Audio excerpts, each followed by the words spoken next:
Well, we're in this season called Lent. It started on Ash Wednesday, and it takes us all the way through Good Friday into, celebrating Easter. And I think about that word Lent. It's simply a word that comes from an old English word that means spring. And I don't know for you, but I desperately want spring to be here now. I mean, don't get me wrong. I love the wintertime. I love snow, especially a white Christmas when we're blessed with a white Christmas.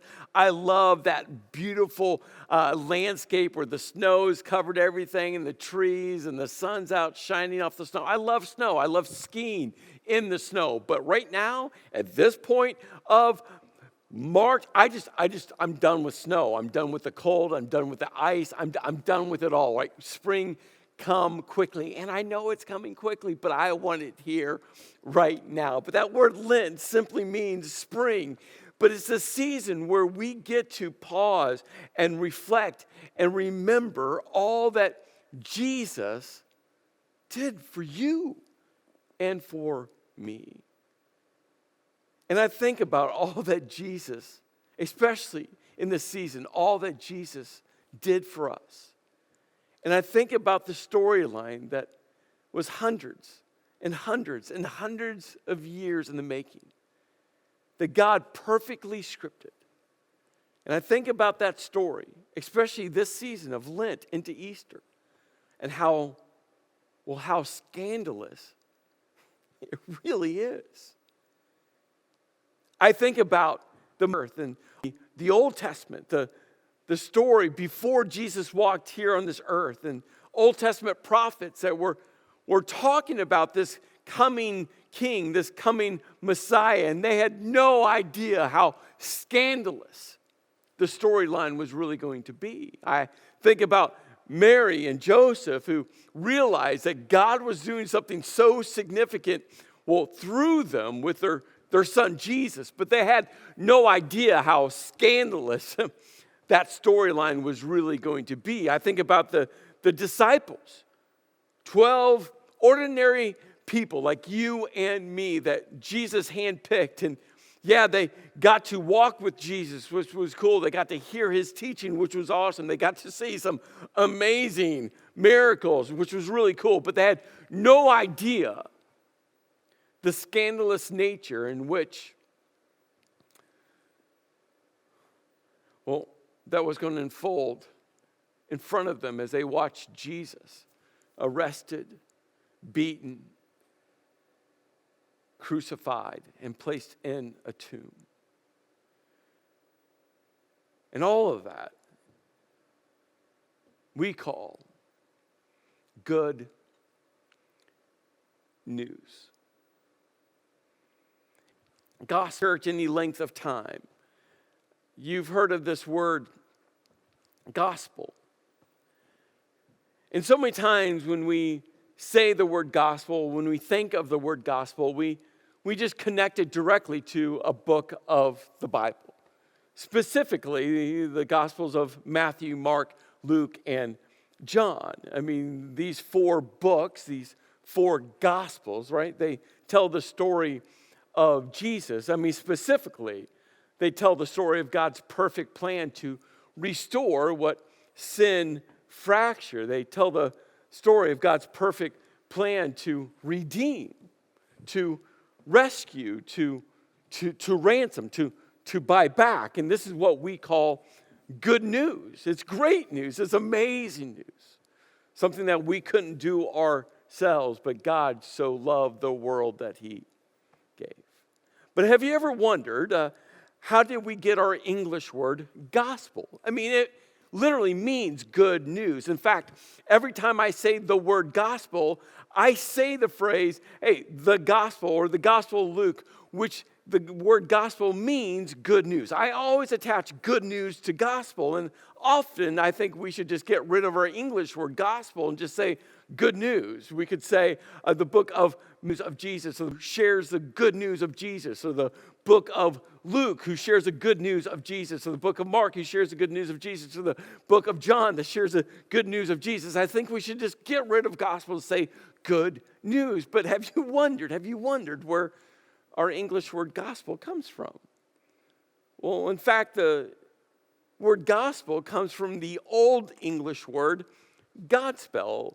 It's a compound word, two words slammed together. And well, gospel is good because God is good, and spell, which means story or message. So good story or good message or good news. Well, that Old English word gets tethered all the way back to the ancient Greek word, what the New Testament was mainly written in. And that Greek word is euangelion. Again, another compound word. Eu meaning good and angelion meaning, well, announcement. Now, you might be looking at this word euangelion, and maybe you're wondering to yourself, hey, Chris, like I see the word angel in there. Well, angel is in there, and it's every time I say the word angel, I will attach, it means messenger, because so many times we think of angel, we think about wings and a halo. No, that word just means messenger.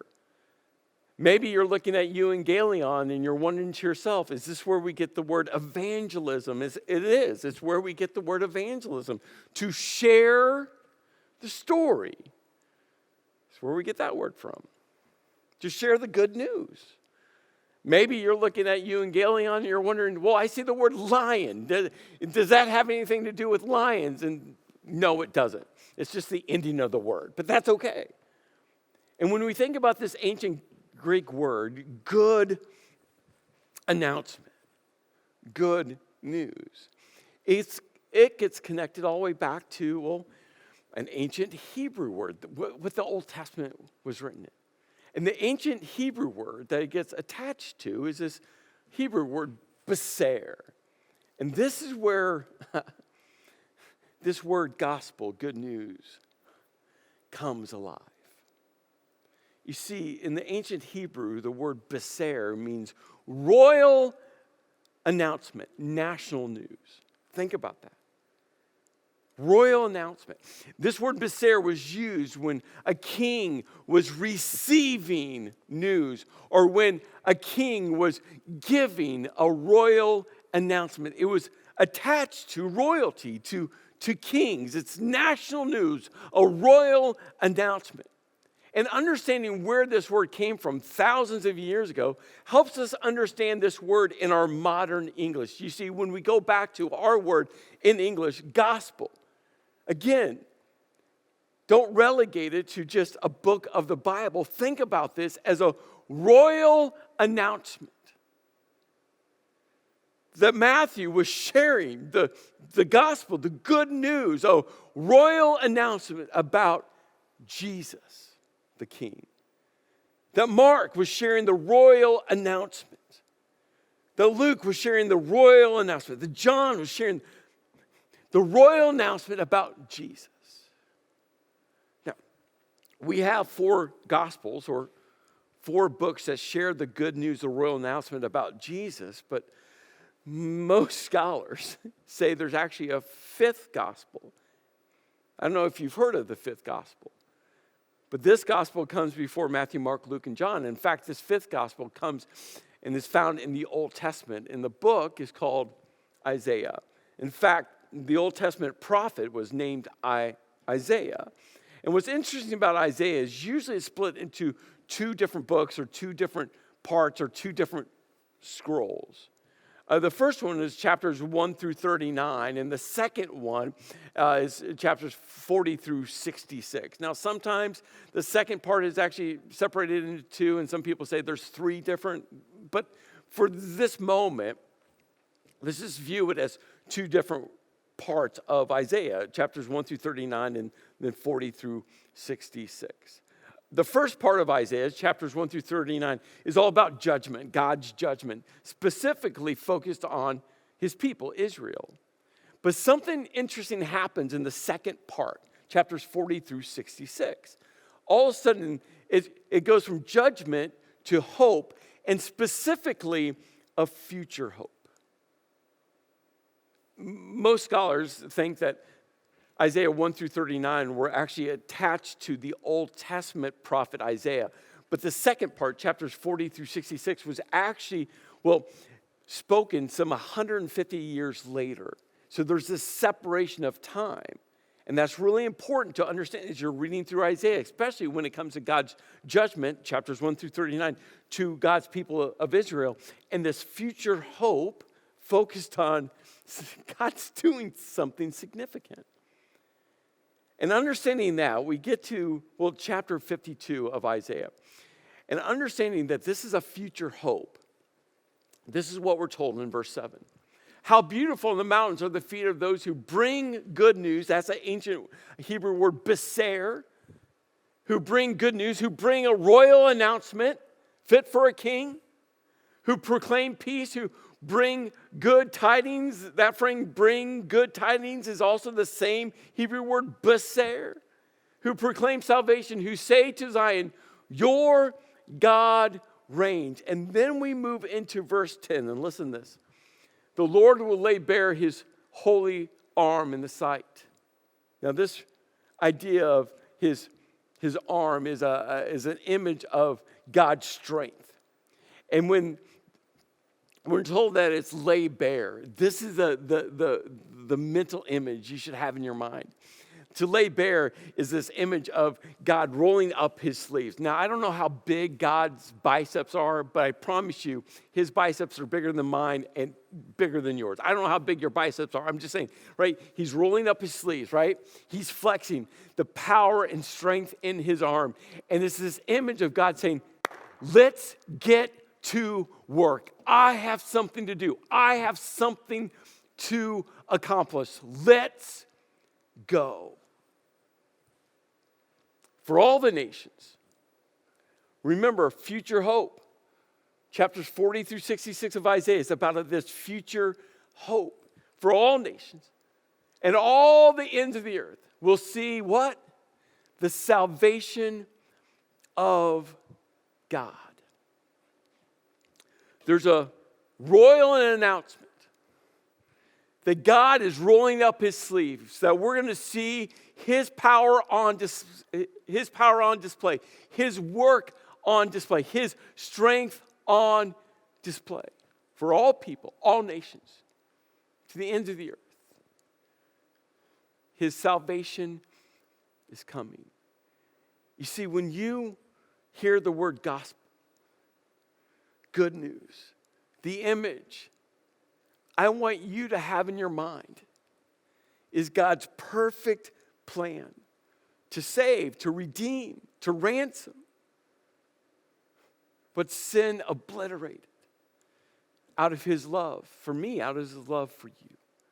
And in this series, Scandals of the Scars, we're going to be looking at the fourth of what's called the servant songs, specifically found in Isaiah chapter 52 through chapter 53. And so many times when we read the Bible, we're looking at chapter and then verse. And when the Bible was written, they didn't have chapters and verses. And so there's this break between chapters 52 and 53, but there shouldn't be because it's all part of this one thought. And so we're going to be looking at this fourth of four servant songs. As we look at this today and next week, we're going to pull out 5 very specific actions that the gospel, the good news, the royal announcement of Jesus must change, shape all of our lives. Today we're going to look at 2 specifically. Part 2, we're going to look at the next 3. But again, all 5 of these actions are going to reflect this announcement, the good news about the servant, the king, Jesus, who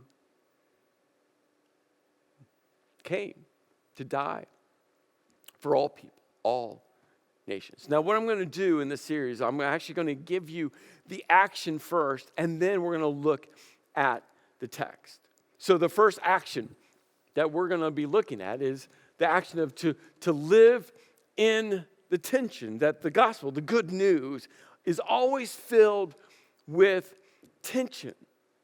In fact, following Jesus, being a Jesus follower, has a sense of tension that will wells up. And here's the thing, for us as human beings, we don't enjoy tension, do we?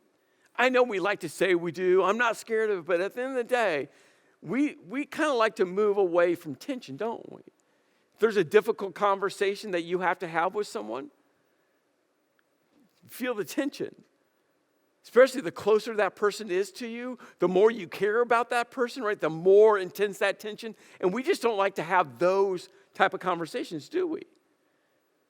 Oh, when it comes to eating healthy and exercising, we know we need to. But Doritos are better than a carrot. Watching a movie is so much more enjoyable than cranking out hours at the gym or running miles on a treadmill, right? But we know we need to.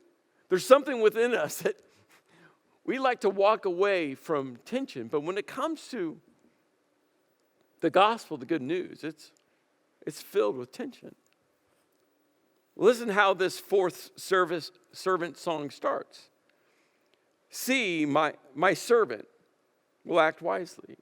I think it's interesting that all of a sudden these servant songs are, when it's connected to the future hope, is describing Jesus, the King.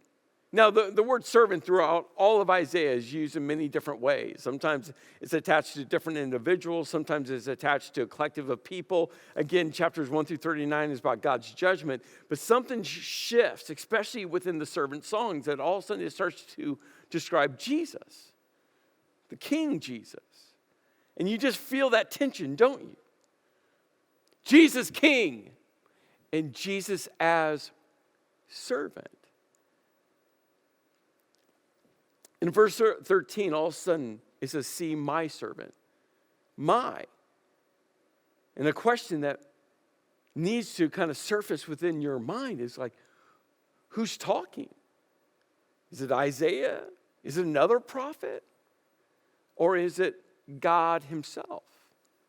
Where God goes, hey, see my servant will act wisely. That phrase, act wisely, literally means to succeed. Will succeed, will win. Why? Because of his wisdom, he is going to succeed. He will win. And that feels, well, not tension-filled at all, does it? Well, until what God says next. He will be raised, lifted, and highly exalted. It's the image of Jesus being raised from the grave, meaning he died. He was crucified, placed in a tomb. He will be raised. He will be lifted. This is the image of Jesus being raised into heaven. And then we're told that he's highly exalted. The risen King Jesus seated next to God the Father himself. Just as there was many who were appalled at him. That word appalled is an extremely strong Hebrew word that means to fear, to have dread. Just as many were appalled, who feared, who had dread when they looked at him, Jesus. His appearance was so disfigured beyond that of any human being, and his form marred beyond human likeness. Like, that's the picture of Jesus being beaten, his skin being ripped off of his bones, him being nailed to a piece of wood, suffering. It's the image of the cross. Again, no one would have scripted that storyline. It's why it's so scandalous. No one, the prophets, didn't understand what this coming Messiah, this coming King would have to go through. Mary and Joseph didn't understand what their son, Jesus, was going to have to go through. The disciples who walked with Jesus had no clue what Jesus was preparing to do, to die, a brutal death, because of God's love. So he will sprinkle many nations. This ancient word sprinkle has this idea of a priest who was cleansing someone who was unclean, whether with water as a purity rite or a blood sacrifice that would cover someone's sin. They would sprinkle many nations, and kings will shut their mouths because of him. Now, there's many different ways for kings to shut another king's mouth, but this is not the image. Right? A king would show their power and strength with their mighty army. But this king, this servant, was going to shut the mouths of other kings in such a vastly different way. For what they were not told, they will see. And what they have not heard, they will understand. You see, the gospel, the good news, the royal announcement about Jesus, there's a tension that we all have to lean into. A tension that Jesus experienced. An attention that he has called us to live within. There's this moment where Jesus all of a sudden called in the crowds of people and his disciples. And this is what Jesus said, again, to his disciples, those he handpicked to follow him, and the crowds around him. He says, whoever wants to be my disciple must deny themselves and take up their cross and follow me. If you are a Christ follower, this is the call. That's the tension you must feel. To deny self, take up your cross, to live your one life, the life you're living right now, as if you're already dead, as if this life doesn't matter. Why? Because you understand in God's economy, there's a kingdom here now and forevermore. And Jesus goes, for whoever wants to save their life will lose it. But whoever loses their life for me and for the gospel, the good news, will save it. The posture Jesus is talking about is living your life with everything being held in open hands. That you live as a disciple, as a Christ follower with open hands. Hey, God, I have one life. It's all yours. Take whatever you want. Hey, God, my time, my calendar, God, open hands. How much time do you want me to give you? You got it. Hey, God, my reputation, God, it's open hands. It's not mine. It's not my life. This is in your hands. Hey, God, my dreams, open-handed, God, my dreams, whatever that looks like, God, I give to you. Hey, God, my money, God, my bank account, everything I earn. God, if you want it all, I'll give it all to you. If you want some, I'll give it some. Hey, God, I'm going to live a life of generosity. This is the posture. Do you feel the tension of being a Christ follower? Jesus is clear. He goes, you got to deny self, take up your cross. If you want to save your life, lose it. But whoever loses their life for me and for the gospel will save it. He goes on and goes, what good is it for someone to gain the whole world yet forfeit their soul? You can gain everything in this one life you have on this planet and still lose. Because in God's economy, it looks vastly different than what this world is trying to convince us of. If anyone is ashamed of me and my words in this adulterous and sinful generation, the Son of Man, Jesus, will be ashamed of them when he comes in his Father's glory with his holy angels. Do you feel the tension? Do you feel the tension? We're called to live in the tension. That's what the gospel, the good news, the royal announcement is all about. Which leads to the second action that we got to pull out of Isaiah. We got to see the extraordinary in the ordinary. Starting in chapter 53, listen to this. Who has believed our message? And whom has the arm of the Lord been revealed? That word revealed means to uncover. Like it's been covered, but it's going to get uncovered. And again, we see this other image of the arm of the Lord, the power of God. God has rolled up his sleeves. He is ready to put in work because he has something to accomplish. And then we're given this image. He, this servant, this Messiah, this king, grew up before him like a tender shoot. The word shoot is an image of royalty, a line of kings. But there's a descriptor before it, a tender shoot. It's like this king is going to look like no other king before. This king is going to be ordinary. This king is going to be unimpressive.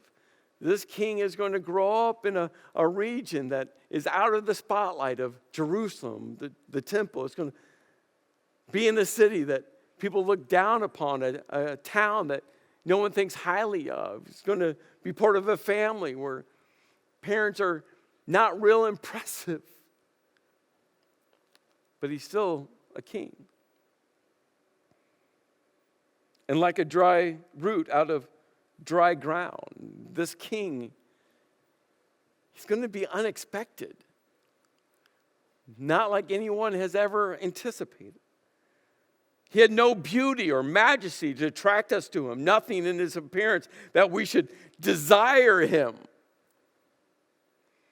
He was despised and rejected by mankind, a man of suffering and familiar with pain. Like one from whom people hide their faces, he was despised, and we held him in low esteem. Not some extraordinary king, in fact, pretty ordinary. You see, when it comes to the gospel, the good news, the royal announcement, we need to see who Jesus saw. We need to look at or look for the overlooked. In God's economy, the king is servant. In God's economy, it's not the best looking. It's not the most influential. It's not the people that our communities and our cultures put up on a stand. In God's economy, it's the ordinary. It's who Jesus was. Living in that town that no one wanted to go to. Being born to that family that just weren't real impressive. How he looked wasn't impressive. And you think about Jesus' life that we have recorded in the Gospels, the good news of Jesus. What we need to model. So we need to see who Jesus saw. We need to look for the overlooked. So there's two driving questions that I just want to rest within your soul. The first question is this: are you dying to self? If you are a Christ follower,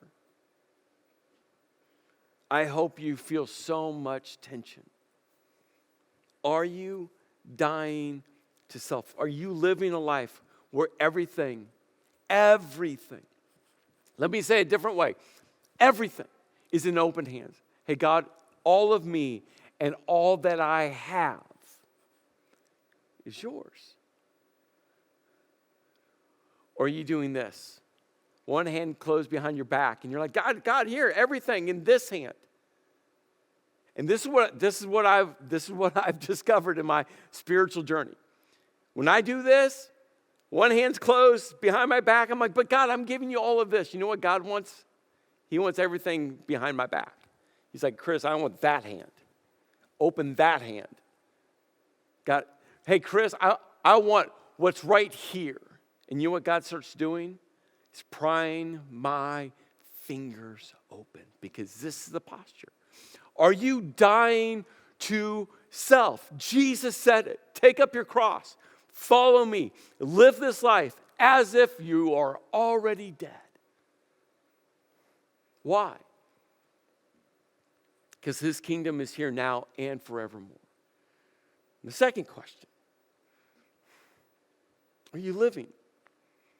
as a servant. As a servant. Or are you trying to position yourself as king? Do you have a posture of being a servant? You see, as we approach Good Friday and celebrate on Easter, I want you just to keep the picture of how scandalous the scars of Jesus was. No one expected it. No one thought that this would be the storyline that God perfectly laid out for their Messiah, for King. No one. The Old Testament prophets didn't. Mary and Joseph didn't. The disciples didn't. No one anticipated. And God, in his perfect way, knew what he had to do through Jesus to redeem, to buy back, to ransom, to repair what sin had obliterated.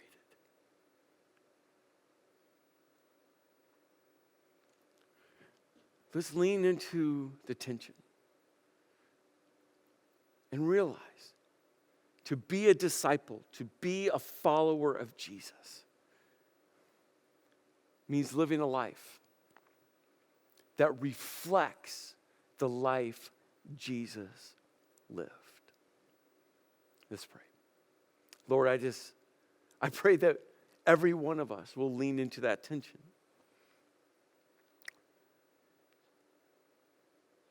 That we'll understand the good news